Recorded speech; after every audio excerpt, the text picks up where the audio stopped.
première ville du monde à imposer un ticket d'entrée à ses visiteurs. Le gouvernement italien a donné son feu vert pour taxer les touristes d'un jour. Dans la cité des Doges, la mesure divise les habitants. C'est ce qu'a constaté notre correspondante en Italie, Valérie Dupont.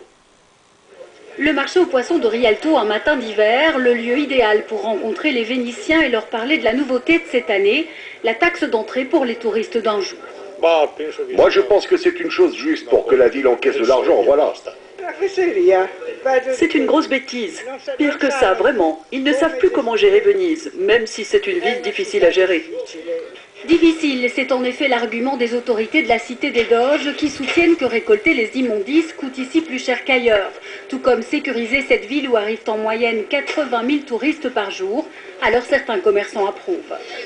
Beaucoup de touristes qui viennent ici mangent juste un sandwich et vont aux toilettes. C'est normal de les faire payer, car ceux-là, ils abandonnent leur crasse puis s'en vont.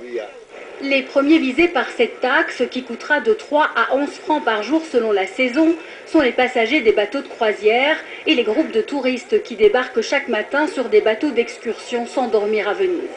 Pour Matteo Secchi, président d'une association d'habitants, la taxe est un premier pas vers une solution pour réduire la pression devenue insoutenable.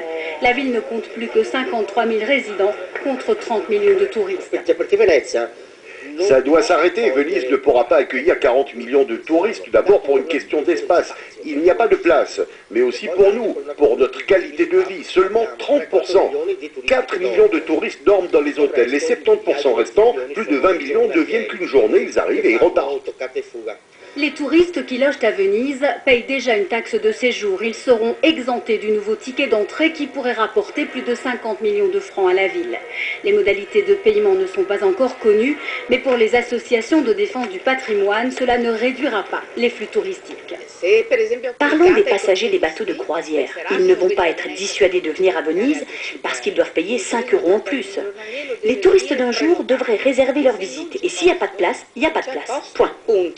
Venise a toujours été un laboratoire en ce qui concerne le tourisme de masse. Alors ce ticket d'entrée servira-t-il réellement à limiter les flux touristiques comme l'exige l'UNESCO ou sera-t-il tout simplement un bon moyen pour remplir les caisses de la ville?